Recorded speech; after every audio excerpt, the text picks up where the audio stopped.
Doodle-doo-doo. Sin, oh no. Doodle-doo-doo-doo-doo. Doodle-doo.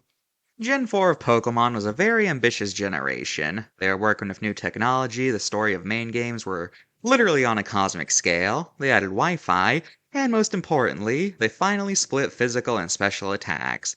Before it was based on type, but now it's a case-by-case basis. So some Pokemon with a great physical or special attack that had the misfortune of belonging to a type favoring the other style have been rescued from being terrible. 107 Pokemon were added this generation, but much like Gen 2, a good chunk of this roster is made up of relatives to pre-existing Pokemon, so the number of totally new Pokemon is a lot lower. Now this is gonna sound weird, but for some reason the Gen 4 Pokemon always make me feel cold. I wouldn't call them polar or icy or anything, but something about Gen 4's aesthetic just feels wintry. Maybe it's the lack of fire types or the fact that the Sinnoh region is very mountainous, but these games always just gave me a late fall/winter feeling. But enough dilly-dally, let's look at the families introduced in Generation 4. TURTWIG is a turtle and the grass starter of Generation 4. TURTWIG possesses a twig on its head and a shell made of dirt. Like Bulbasaur, they feed via photosynthesis, and like real plants, they make oxygen when they feed. At level 18, they evolve into Grottle. This Pokemon now has trees on its back that actually bear fruit, which is often fed on by smaller Pokemon, which also sometimes live on their shells. They also love pure water, and it's said that they always know where it is. So that's cool for them, and possibly for others if they get lost in the woods or something like that. Finally, at level 32, they evolve into Torterra. This Pokemon basically has an entire ecosystem on its back that smaller creatures will inhabit and spend their entire life there, and it's said that they've been mistaken for moving forests when they walk. Now, while the idea of having a plant-based turtle might seem strange, it's actually based on an entity known as the World Turtle, which was a belief held in several Eastern mythologies that the world is actually riding on top of 4 elephants who are on top of a giant turtle. So yeah, the more you know! Chimchar is a flaming monkey and the fire starter Gen 4. Like Charizard, this Pokemon has a flaming butt which is fueled by the gases in its stomach. That came out wrong. Anyway, this fire is impossible to put out, though it will glow weaker when they're feeling sick. And they do put their tail out when they sleep in order to keep themselves from setting their homes on fire. And fittingly of a monkey, they're very agile and hyperactive. At level 14, they evolve into Monferno, a fire fighting type. Didn't we just do that last generation? Anyway, Monferno is an expert at combat, using its fire powers to keep its foe at a distance, and they use their agility to deliver powerful aerial attacks. At level 36, they evolve into Infernape, whose design is based on the character of the Monkey King from the classic Chinese tale Journey to the West. Anyways, this Pokemon is capable of lighting its hands and feet on fire in order to deliver deadly punches. This Pokemon is capable of using all of its limbs in combat, giving it a very unique fighting style that's described as resembling a dance. Also, its fire is now impossible to put out. So, yeah. The Fire Monkeys. I wonder if in the Pokemon universe their equivalent to Dragon Ball is about an alien Infernape. Oh well, just something to think about. Actually, I wonder if in their version of Journey to the West, Infernape is the... Okay, I'm overthinking things again, let's just move on. PIPLUP is a penguin and the water starter of Gen 4. These little guys, despite appearing helpless, are actually a very proud species that hate being helped. They'll refuse food given to them, and it's said they don't really bond with their trainer since they don't like following orders all that much. And as to be expected from a Pokemon based on penguins, they have a very high cold tolerance. At level 16, they evolve into Prinplup, and if you thought Piplup was prideful, then just wait, because Prinplup are so prideful that they refuse to get into groups due to their belief that they are all the best and deserve to be the most important. So yeah, very egotistical birds. At level 36, they evolve into Empoleon. Now gaining the Steel type, this Pokemon is not only named after the infamous French dictator, but it's the same height as him too. These Pokemon live in groups again, where their leader is the one with the largest face trident. Their wings are super sharp, said to be a rival for even the best blades man has ever created. And it uses these blades presumably for hunting, and also for punishing anything that hurts their ego. So yeah, the Piplup line. Narcissistic penguins.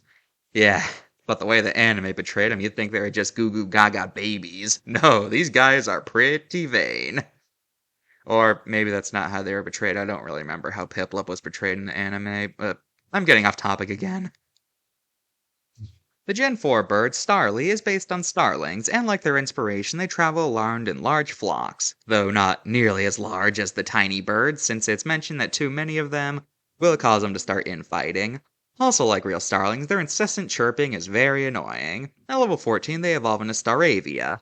While still a group species, they're a lot more prone to infighting, and if two flocks meet each other, they will break out into combat. Level 34, they evolve into Staraptor, now basically being a starling mixed with a bird of prey.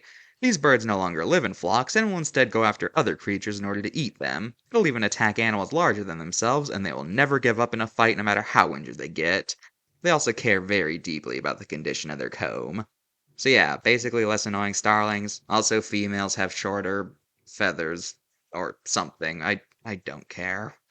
Thankfully, this is the last generation with minute gender differences, because honestly, I kinda regret including these as different forms, not gonna lie, because they're so minute that I don't think anyone really cares.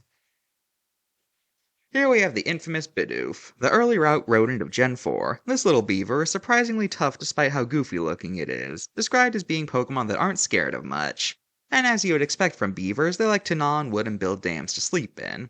At level 15, they evolve into Bee-Barrel. Now sporting the water type, Bee-Barrel is like seals, in that out of the water they're very sluggish, but once they get submerged, they move very quickly. They also build dams and are known to be very industrious workers. Bidoof is a rather infamous Pokemon in the fandom due to its goofy appearance and rather useless stats. As such, a lot of people in the fandom like to make jokes where Bidoof is actually an extremely powerful Pokemon capable of eliminating anything it comes across. So yeah, Bidoof has a very large ironic fan base, but hey, better than nothing I guess. Also, male Bidoof have 2 extra fluffs on its tail, and male Bidoof have a shorter mask I think, I don't care. Kricketot is a cricket. Like the real bugs, Kricketot is known for the lovely noises that it makes during the autumn seasons. Except instead of a chirp, their noises are described as sounding like a xylophone. Also, I love how it looks like it's dressed like someone in an orchestra. That's just adorable. At level 10, they evolve into Cricketoon. Now sporting a mustache, these Pokemon make it noises by rubbing together its knife-like hands, which can make all sorts of melodies. In fact, it's stated that the melodies they make are unique to the individual, and some towns actually have contests to see which one of them can make the best noises. So yeah, the Cricket Symphony Orchestra. Also, female Cricketots have a larger headdress, while female Cricketoons have a shorter mustache. Cool. SHINX is an electric lynx. When this Pokemon is in danger, its fur will light up brilliantly, temporarily blinding their foe, allowing them to get away. And similar to Manectric, they generate electricity by moving their muscles around, allowing them to create voltage. At level 15, they evolve into Luxio. This Pokemon is able to send sparks to their claws, allowing for deadly slashes. And when I say deadly, I mean it, as a slash from these guys can send out 1,000,000 volts. Yeah.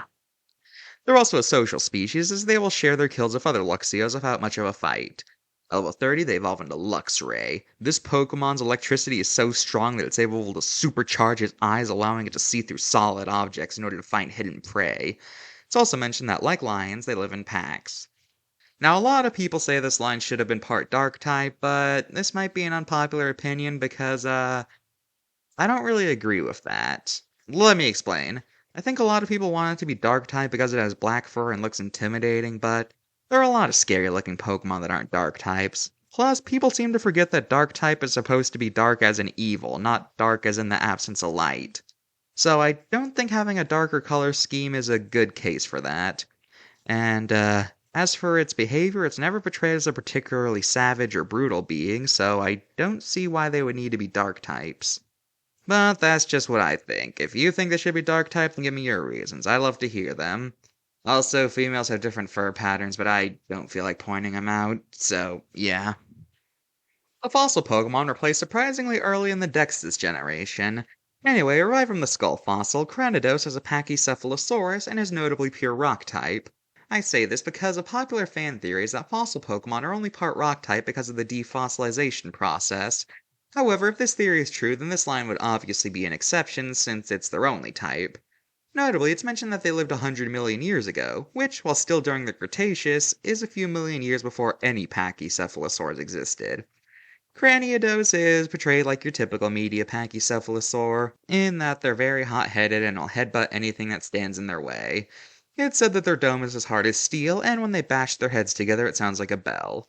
Notably, it's mentioned that they're omnivores, as mention is made both of their prey animals as well as them eating berries. Nowadays, Pachycephalosauruses being omnivores are pretty common theory, so I guess you can say they were ahead of the curve there.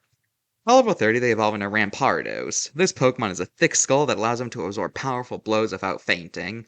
However, this came at the cost of having a very tiny brain, which some believe is what led to their extinction. These Pokemon's headbutts are so powerful that they can even shatter skyscrapers, which was found out the hard way after they were first resurrected and then escaped. Notably, while CRANIDOS was portrayed as an omnivore, Rampardos is only ever mentioned to be a pure carnivore, as it's constantly stated that they use their headbutt to clear paths while chasing prey. So yeah, just like Land Before Time, we got fully predatory Pachycephalosaurs. Interesting.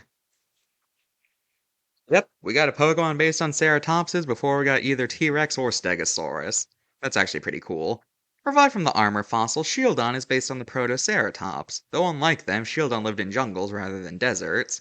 These Pokemon have a very hard face coated in steel that they spend most of their time polishing to make it as durable as possible. However, they are completely defenseless from behind, so that's kind of a weakness. At level 30, they evolve into Bastiodon, which is fittingly based on more advanced ceratopses like Triceratops or the almighty Chasmosaurus.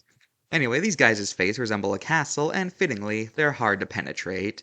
If they feel like their young were endangered, then the adults would form a wall of their faces similar to what muskox do. Sadly though, like their pre-evolved form, they're basically completely defenseless from behind, which is probably what led to their extinction. Assuming it wasn't the meteor that wiped them out. So yeah, the Ceratops Pokemon. BURMY has a very interesting gimmick. This bagworm is always covered in a coat to keep itself warm. This coat is made out of whatever material they can get their hands on, and the process is so ingrained in them that they can even do it as soon as they're born. There are three types of BURMY you can get depending on where it was last battled with. There's the leaf coat, made out of leaves that it creates if it's in the forest, the sand coat, which you get in the desert, and the trash coat, which you get in urban environments. Now, Burmy has a gender-based evolution. For females, they evolve into Wormadam, and the main gimmick with them is that whatever the last coat Burmy had before evolving will end up becoming Wormadam's permanent coat, and it will also cause them to become the type associated with the material. Leaf coat becomes grass type, sand coat becomes ground type, and trash coat becomes steel type. Like I said, these coats are now permanent, which is theorized to be due to the energy given off while evolving, or something like that. However, male Burmy will just evolve into Mothrim, who completely lacks a coat. Not much to say, all their dex entries just mention that they like honey. So yeah, very gimmicky line. Well, as I established in Gen 1, Beedrill is more like a wasp and doesn't actually make honey. So where does it come from in the Pokemon world then? Well, Surskit makes a sort of honey, but if you don't want to drink water strider juice, then look no further than the honey maker Combee, or Combee. Maybe it's Combee since they're in a honeycomb. Honestly, I don't care about Pokemon pronunciation. I pronounce them as I see them. I'm calling it Combee. Anyway, these cute little guys are three bees stuck in a honeycomb. Unlike Dodrio, this is not a case of having multiple heads. Three bodies are technically separate beings that are placed in some cone when they're born. These Pokemon come out at night and look for nectar to bring to their groups they don't live in. These Pokemon come out at night and look for nectar to bring back to their queen and their overall group. They don't live in hives since, well, they are the hive. And when they sleep, they all gather around in a big dome in order to protect their queen. Also, it's mentioned that different groups make different flavors of honey. I don't know what other flavors honey can be like. Maybe it's like a more subtle thing, like different amounts of sugars or something like that. I don't know. Now, one thing that makes Combee interesting is that it's one of two Pokemon whose evolution is completely locked behind a gender. Yeah, we've had Ralts and Snorunt where certain evolutions are gender specific, but Combee is one of only two Pokemon who can only evolve if they're a specific gender. If they're a male, they cannot evolve at all. Only female Combees can evolve. Because of that, females are a lot rarer. But luckily, they are distinct since they have a red stripe on their lower head. Anyway, if a female Combee reaches level 21, they evolve into the queen bee Vespiquen.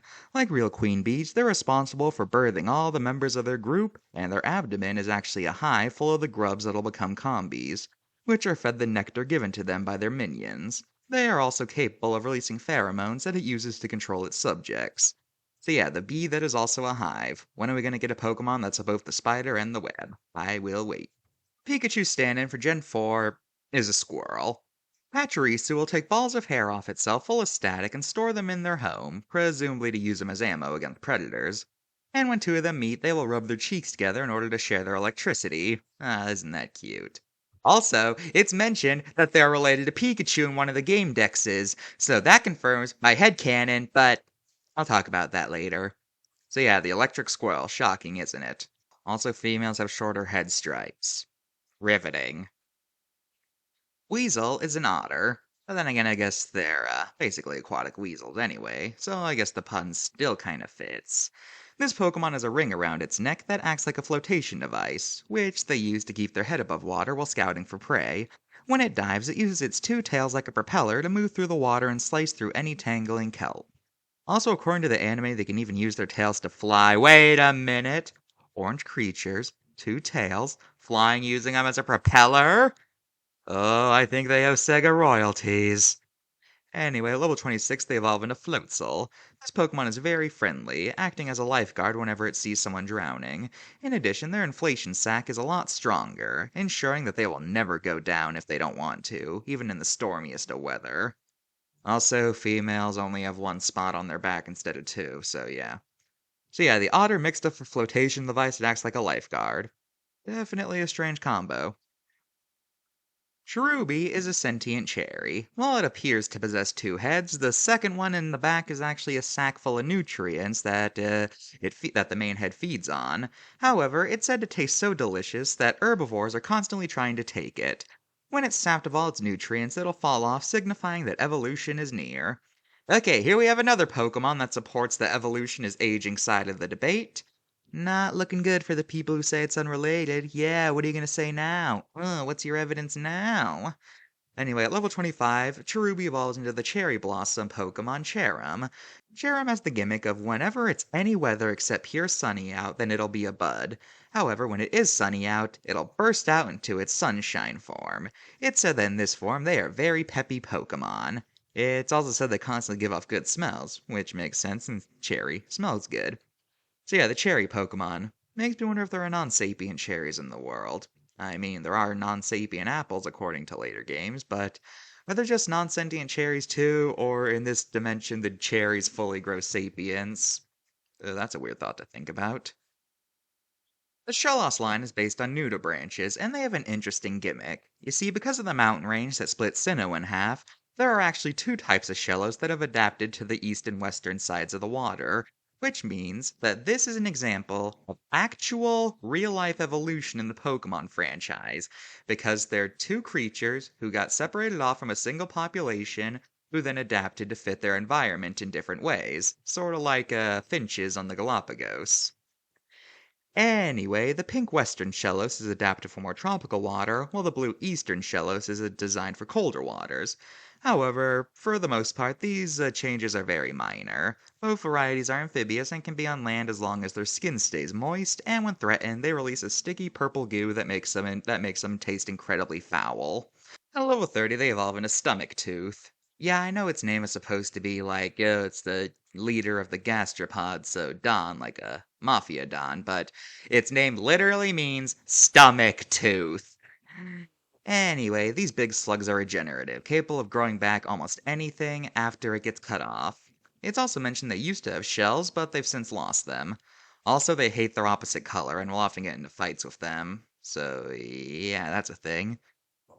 And according to their dex entry, they're related to Shelder, kinda like how both slugs and clams are both mollusks, which makes me wonder how Pokemon are classified in the Pokemon world besides just type.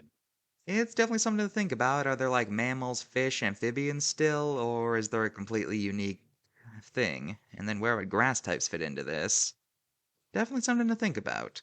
Also, fun fact, this line was supposed to be in Gen 3, but it had to be cut, which would explain why its design looks very Hoenn-esque, with the bright colors and being based on a tropical species. So that's cool. Drifloon is a ghostly balloon said to be made up of a combination of a bunch of souls coming together. Drifloon is always seeking out children in order to take them away to the afterlife. However, because it's a balloon, it doesn't always have the best luck, especially with heavy children. And if it fails, then it ends up being some kid's poor balloon. It's also mentioned that if they pop, then a horrible screaming noise is heard. So that's lovely. Level 28, they evolve into DRIFLOON. Now based more on a hot air balloon, this Pokemon is very mysterious. As mentioned that at night they gather in large groups and go off to somewhere that no one knows. Also, they sometimes give rides to other creatures, but wind will knock them off course, making them very unreliable transportation. So yeah, balloons made of souls. Creepy.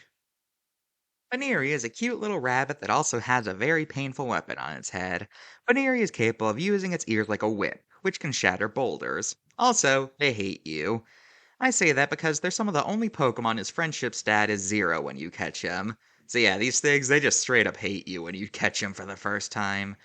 But if you do raise that friendship, you get Lopunny, a Pokemon who's thought to be designed after pretty ladies who wear bunny ears. Yes, really. That's often thought to be an inspiration, and it hasn't been confirmed or denied, so we still have to guess. Anyway, Lopunny is a very cautious Pokemon, but if cornered, its legs are very powerful and can take out most threats. They shed their fur twice a year, which is used to make things like coats. Lopunny also has a Mega Evolution, where it lost most of its fluff in order to become a better fighter. In fact, it even gained the fighting type. So yeah, the bunny that the internet loves. I don't want to talk about this anymore. GLAMEOW is a cat with a twisted tail that ends with a fluff. Sadly, there's not much to say here as they're one of those just the real animal Pokemon, being described as spiteful creatures that attack if they're not the center of attention. Yeah, like I said, just like their inspiration. At level 38, they evolve into Purugly, a rather chunky kitty that uses its bulk to intimidate its enemies. They also like to steal nests from other Pokemon. Yeah, very hateful cats. Stunky is a skunk whose cry is literally a fart. I'm not kidding, look it up. Also, its face looks like butt cheeks, but I'm not the first person to make that joke. Like real skunks, Stunky defends itself by releasing a noxious fluid from its butt that can be smelt a mile away, and can travel several feet in distance. This stench can also cause fainting, and since it's part poison type, that means that this is literally poison, so that's fun. However, it's mentioned that their stink lasts for 24 hours then goes away, so I guess, hey, at least you only gotta be patient for the smell to go away, instead of having to replace everything that got sprayed. Also, props for this being one of the few pieces of media that remembers that skunk spray is a fluid and not a gas. At level 34, they evolve into Skuntank, which is like a skunk on steroids. Now the fluids come from the tip of its tail, which is on its head, meaning it has a better aim of its target. Also, the fluid can now travel for more than 100 feet, and they use it to take down prey. Unfortunately, sometimes they end up getting grossed out by their own spray and lose their appetite, so you win some, you lose some. Also, since they can now only shoot in front of them, aerial attacks are particularly effective since they can't have fend from that. So yeah, the toxic skunk that farts. I have made more fart jokes in this one segment than my entire video log. Bronzor is a bronze wheel-like figure. In ancient times, it's believed they used to be mirrors and slowly lost their reflectiveness over time. It's also said that they have runes on their back that possess mystical powers, which could be the reason for their sentience. It's also mentioned that they completely disappear when placed under X-rays. That's weird. Level 33, they evolve into Bronzong, which sounds like the name of a tanning lotion. Anyway, now a bell, this Pokemon was revered as a deity, as it was believed that it could open portals to another world and bring rain. In fact, they even learned the move Rain Dance, which causes rain. Even though, for the longest time, it didn't even have any moves that could benefit from rain. So, yeah, it was only there for lore purposes. Anyway, they also appear to be biologically immortal, as one was found to be still alive after being underground for 2,000 years. Which I guess makes sense since they are bells. I don't exactly know what they would need to do to survive in a biological sense. Actually, this just makes me wonder about steel Pokemon physiology. What are they exactly? Do they have organs? And I'm overthinking things again. Yeah, the mystical metallic Pokemon. Pretty cool. Chatot is a parrot with a music note for a head. This Pokemon is very musically inclined, capable of using its tail like a metronome. However, the more noteworthy fact about this bird is that it has the ability to speak almost exactly like a human thanks to having an almost identical tongue to them. And it can even make the noises of other Pokemon. Pokemon, they use this ability to pretend to be a member of their species, preventing their predators from eating them. And as for humans, it's mentioned that older Chatots are actually capable of understanding what they're saying, which presumably allows them to have conversations. However, Chatot is most notable for the fact that it got banned from competitive. Not because it's OP, but rather because of its in-game gimmick. You see, CHATOT has the signature move Chatter, a move which lets you record voice clips that'll then play whenever you use the move. Yeah, you can see where this is going. People started abusing the system to say swears and slurs, and it got CHATOT banned from competitive, and later gens removed this function entirely, leaving it as just another generic move. This is why you don't give gamers creative freedom in an online game. They will always do stuff like this. Spiritomb is a very unique Pokemon. For one, like Sableye, it has the Dark Ghost combo, which means it used to have no weaknesses. But more importantly, it has always had a weird way to get it. In basically every generation, there's only one per game, and you usually have to do a sort of side quest first. For example, in the original Gen 4 games, you could only get it after you talked to other players 32 times. Lore-wise, Spiritomb was a mischievous creature that eventually was cursed to be trapped in a keystone. It's also said to be a combination of 108 different spirits. However, this hasn't stopped it from still placing curses out on people who do it wrong. So, yeah. Well, the formerly weaklessness ghost spirit collection that is hard to get. Pretty nice. The pseudo-legendary line of Gen 4, the GIBLE line basically consists of sharks that have adapted for life on land. These Pokemon are cave dwellers, living near thermal vents in order to keep warm. They're ambush predators, lurking near the entrance of caves waiting for something to pass by, at which point they'll jump out and attack. In level 24, they evolve into Gabite. Like the dragons of legend, they love sparkly objects and will hoard any gemstones they find.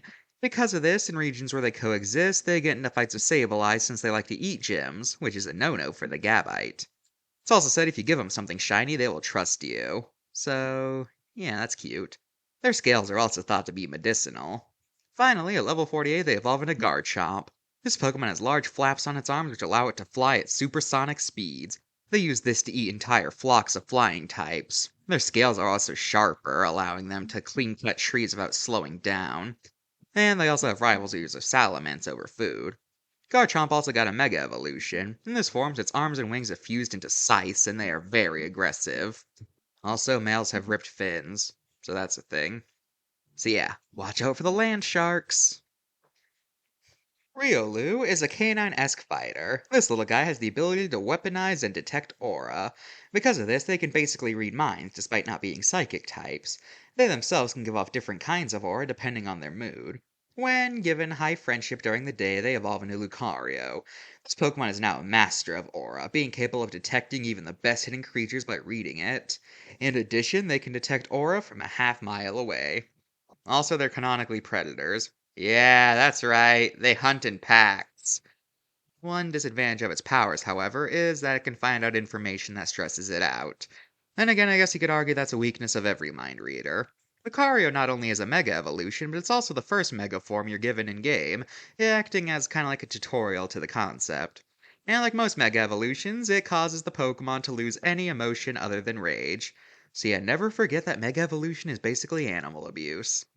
Now, Lucario is basically the breakout star of Gen 4, being by far the most popular Pokemon introduced this generation. As such, it's made plenty of appearances in spin-off and outside material. It's a frequent player in Smash Bros. Series, it's one of the few non-legendary Pokemon to be the focus of a movie, and in general, Lucario tends to appear a lot in Pokemon media. I think Lucario became so popular because of its graceful fighting style and unique gimmick. Yep, no other reason. No other reason this bipedal Technicolor canine became popular. No siree. I never quite understood why Lucario is part Steel type. I think the implication is that it's the spikes that make it that way, but that brings up a lot of questions regarding typing. You mean to tell me that this thing is now weak to fire and immune to poison just because it has spikes on itself? What kind of sense does that make? Then again, I guess Pokemon immunities and weaknesses can be a bit weird sometimes. Hippopotas is basically a hippo, except that instead of water, they live in sand. In fact, they actually hate getting wet.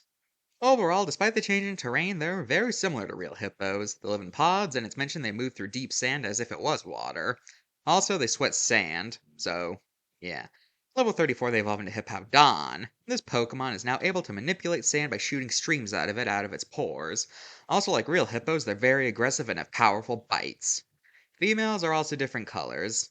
So yeah, I just realized that the rhino and elephant Pokemon are also ground types, so I guess they just like turning Africa's big game animals into ground types for some reason. I don't know. Maybe it's like a theme. But, who knows? The scorpion Pokemon, Skorupi, can best be described as what would happen if scorpions were able to simultaneously grab prey and inject venom at the same time. They spend all their time waiting in the sand for prey, and their venom is described as savage, which probably means it's very deadly. It's also mentioned that they and the Gen 8 Pokemon Sizzlipede share common ancestry, which is an odd choice for a related Pokemon since arachnids and myriapods aren't that close besides being arthropods, but whatever, I guess. Level 40, they evolve into Drapion, which swaps out its bug type for dark type. This Pokemon is like a scorpion on steroids. It has a super tough shell, it can shred cars with its claws, it can rotate its head 180 degrees, making it so that it has no blind spots, and it still has the super poison, which means that this guy breaks the scorpion rule of tough claws equals weak venom. It's also implied that they're afraid of Hippopotans, as it's mentioned that when they encounter them, they try to keep on the down low, and they're some of the only creatures they don't pick fights with. Which makes sense since ground is strong against poison. Anyway, they're also called ogre scorpions, so it is now my headcanon that in this universe, Shrek is about a Drapion. Yeah, prove me wrong. Croagunk is a poisonous frog that is also an accomplished fighter. However, they are known to fight pretty dirty. But then again, it's mentioned they only fight dirty as a last resort, so good for them, I guess. Their poison is stored in their cheeks, and they release it by sending it to their fingers, allowing them to give their foes a poisonous poke. It's also mentioned that they're pretty popular Pokemon in universe, and that they're often used for mascots.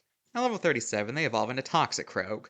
Now with claws, this Pokemon's poison is much deadlier, as just one scratch from those claws could cause death. They can even churn their poison by moving the throat sac, which makes it even more deadly. At first, it might seem weird that these frogs aren't water types since most Pokemon based on amphibians are, but they're most likely based on poison dart frogs, which aren't really that aquatic, so it actually makes sense.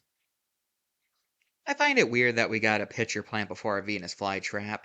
Anyway, Carnivine is a sentient flytrap capable of locomotion by using its roots to walk. When hungry, they will latch onto a tree with its mouth open where its sweet-smelling saliva attracts smaller creatures to it.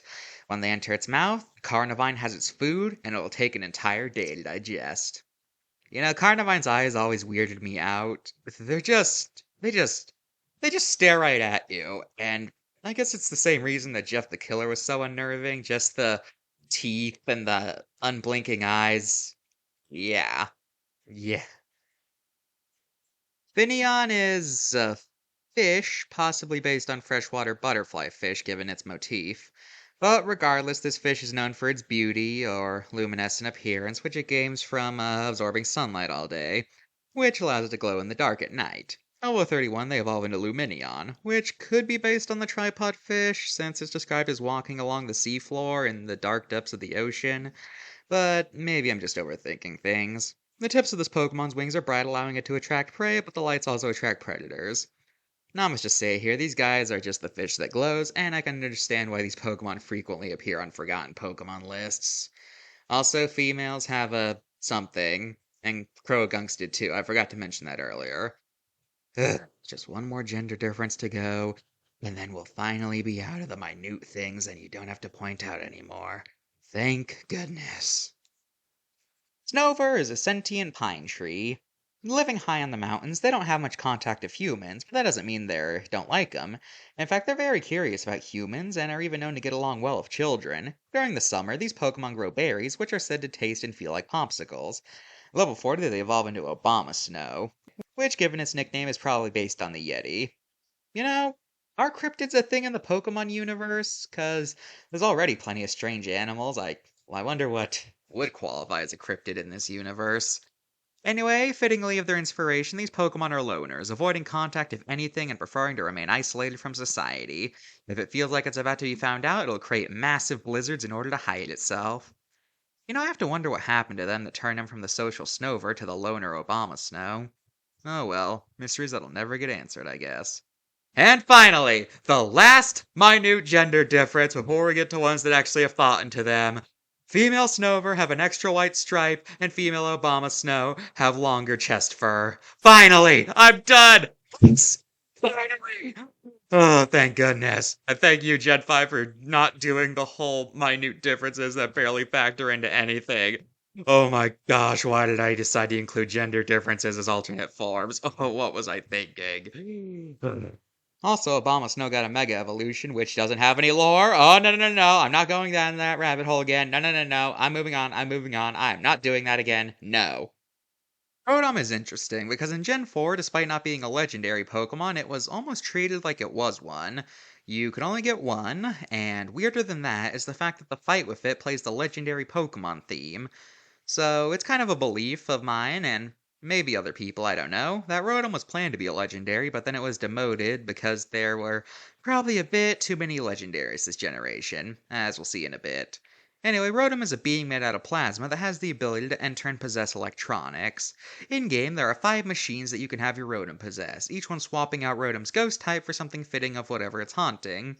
There's the Fire-type Heat Rotom, where it possesses an oven, Water-type Wash Rotom, who possesses a washing machine, Ice-type Frost Rotom, who's possessing a fridge, Flying-type Fan Rotom, who's possessing a fan, and Grass-type Mow Rotom, who's possessing a lawnmower. And you can't talk about Rotom without bringing up the Rotom Dex, which was the Pokédex in Gen 7. Now, this is not actually a Pokemon since you can't use it in battle, but you really can't talk about Rotom without mentioning it, so that's what I'm doing here. So yeah, the Electric Ghost. Pretty cool. The Lake Trio is a group of small fairy-like Pokemon that are said to each have brought a different aspect of the mind to humanity. There's Uxie, who brought knowledge. There's Mesprit, who brought emotion. And Azelf, who brought willpower. While these Pokemon are revered nowadays, the game Legends Arceus, which takes place in the past, reveals that they used to be quite feared, as each of them do have the power to turn their gifts against people. Uxie is capable of erasing the memories if you look it in the eyes, which is probably why they're always closed. Mesprit can manipulate your emotions to its bidding, and Azelf, well, it can take your free will away and control you like a puppet. Also, according to legend, these 3 all hatched from the same egg.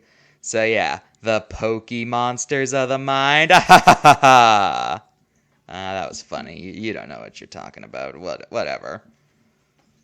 The Creation Trio are some of the oldest Pokemon in existence, with each of them basically being around before the universe even existed. In fact, they each brought a different aspect that creates a universe into existence, so really, the universe wouldn't exist without them. There's Dialga, who possesses complete control over time, and it's said that such a concept started with its birth. In addition, it's able to travel to any point in time as it pleases. Because of this, I am in the camp that believes that Dialga created Celebi. There's Palkia, who controls space. They possess the ability to instantly travel to any point in the universe, and it's said they live in an alternate pocket dimension. And finally, there's Giratina, who falls into the trend Rayquaza started of a legendary who seems to be connected to the box legendaries of the original game pair but has barely any lore about them, but they seem to be related to them, but nothing's conclusive yet. And then an updated version of the game comes out that reveals that they're actually like a member of that trio and that they're like a mediator between them. Yeah, it's that trend again. Anyway, Giratina inhabits an alternate dimension known as the Distortion World, where everything is messed up and there's basically no laws of physics. Now, a lot of people treat Giratina like the Pokemon equivalent to the devil, and yeah, there are definitely uncanny similarities. They were both beings that were banished for trying to upstage their creator. The devil's often known to take the form of a dragon, and yeah, Giratina has a lot of things that come in 6, but it should be noted that the Distortion World is never portrayed as an afterlife, and it's not portrayed exactly like hell, and in fact it's stated that its existence is necessary for the existence of the world, and it's shown that Giratina hates when the universe is thrown out of balance. Plus, Giratina is based on the concept of antimatter, so they have something plausible there. But, yeah, Giratina may or may not be the Pokemon devil, but, anyway, moving on. In addition, each member of this trio has what's known as an origin form, which are heavily implied to be their actual forms, while the forms we see are just, I guess alternate forms they take on for, I don't know. Dialga becomes bulkier, Palkia loses its arms and becomes like a centaur, and Giratina loses its limbs but gains the ability to fly. So yeah, the Creation Trio, the Pokemon that help shape the universe itself. Heatran is the most pointless legendary Pokemon in existence. It's a weird quadrupedal lava creature. It's never described as having created or having control over anything. It's just described as it likes digging and its blood is made of lava. Why is this thing a legendary? We already have several fire types and a Pokemon who created the ground itself. What is the point of this thing? I guess it's notable because of the fact that they're the first legendaries to have multiple genders, where every other one is either genderless or only is found in one of them. So I guess that's a thing. What is the point of this thing? The lunar duo are both references to different phases of the moon. There's Cresselia, representative of a crescent moon. This Pokemon only comes out on nights when that moon is in the shape, and it's said that holding its feather will bless anyone with the best dreams they've ever had. On the flip side, however, we have Darkrai, a Pokemon that emerges on nights of new moons. This Pokemon is capable of lulling anyone to sleep instantly. However, anything that falls asleep near Darkrai will have horrible nightmares. While this might make Darkrai seem like a boogeyman figure, it's mentioned that the nightmares are a defense mechanism, and they're not an actively malicious being. In fact, considering that Darkrai lives on a remote island where nothing else lives, it's clear that it just wants to be left alone. So Darkrai's kinda pitiable in a way. Although it was responsible for a little girl's death and then tormented after when she became a ghost, so maybe he's not that good or something like that. I don't know. Or maybe he's changed. Who knows? But still, trapping a little girl in a nightmare forever? Not cool, dude. Gen 4's Mew, Manaphy, doesn't really have much to say. It lives in cold oceans and arises to the top when they're born, and they're able to instantly bond with everyone. And they can swap people's minds, so that's a thing. But the thing that makes Manaphy interesting is that it's the first legendary Pokemon capable of breeding. Yes, really. If you have Manaphy, you can breed it with Ditto in order to make Phione, a Pokemon who to this day everyone gets into arguments about over whether they qualify as legendary or not. Unlike Manaphy, which lives in cold seas, Phione lives in warm seas. Oh yeah, big difference there. So yeah, Gen 4's Mew, but you don't really have much to say here. I guess the way you got Manaphy in Gen 4 is pretty interesting. You see, Manaphy was actually gotten by beating one of the spin-off games released around the same time. You beat the game, and then you're given an egg, and then you can transfer this egg over to the mainline games where you can then hatch it. Don't go rushing out, though, because the egg is only available in factory fresh copies. I still don't know how stuff like that is possible programming-wise, or how it can tell differences, but yeah, I don't know. Is there any programmers who can explain how that kind of thing works? Whatever, moving on. SHAYMIN is a literal hedgehog, as in it's a hedgehog that has a hedge on its back. You get it? This Pokemon has control of plants, with it being able to turn toxic materials into blasts of energy that can convert even the most desolate areas into a lush paradise of greenery. It's also said that SHAYMIN is a harbinger of spring, bringing it down whenever winter ends and all the plants have died. SHAYMIN also has the gimmick where if given a special flower known as the Gracidea, it'll turn into its sky form, which allows it to fly, but they turn back to normal at night or when frozen. So yeah, like I said, literal hedgehog. Here we go. This is the big one. We've had legendaries who have created certain aspects of the universe, but here we have Arceus, the original Pokemon. This guy was born before the universe even existed, and brought it into being by creating the Creation Trio and shaping it with its own hands, all 1,000 of them, which, like I said in Gen 2, are sometimes theorized to be unknown, since Arceus appears to only have 4 visible appendages. Arceus has the highest stats of any unaltered Pokemon, having even stats across the board and only being beaten out by some Megas and some alternate forms. In addition, Arceus has the gimmick where when given special plates, it'll change type to any other one in the game. And the most notable thing about Arceus is that in its own spin-off game, we find out that the form you see on screen right now, aka the form that has been used ever since Gen 4, is not actually its true form. It's merely a puppet, only a fraction as powerful as the true being, that was created so Arceus can see its world without, I guess, killing everyone. I think it's like one of those things where its true form is incomprehensible, so this is like one of those things you're comfortable with things. Yeah, something like that. So yeah, hail to the king. However, when talking about Arceus, we have to address the Mew debate. You see, Mew is often described as having the DNA of every other Pokemon, and in general is said to be the common ancestor of them. Because of this, there is a lot of debate over whether Arceus or Mew came first. And honestly, I'm on Team Arceus. Let me explain. Everyone brings up the whole DNA of every Pokemon thing as evidence, but two things. One, there are several man-made Pokemon like Porygon, Baltoy, and Banette, and because of their origins, them having DNA in the traditional sense seems unlikely. Secondly, do legendary Pokemon even have DNA? After all, besides Manaphy and the Gen 7 box legendaries, they've never been shown as being capable of reproduction. Every legendary is described as being created or creating something, rather than being, like, born in the traditional sense. And as for the common ancestor thing, well, like I just said, there's the DNA example I just did, and it's entirely possible that in the Pokemon world has something similar to theistic evolution. Arceus created the universe, which led to many other legendaries coming along and shaping aspects of it, and Mew was created like a sort of Adam and Eve-like figure. It was the first true life form from which all natural life came from. Wow, I did not mean to get all philosophical with the debate as to if gods have DNA and theistic evolution and things like that, but that's just what you have to do with this debate, I guess.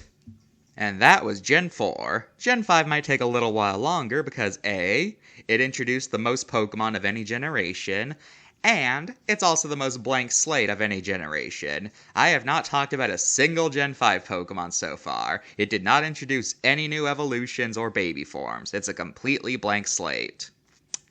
So yeah, I'll see you guys next time.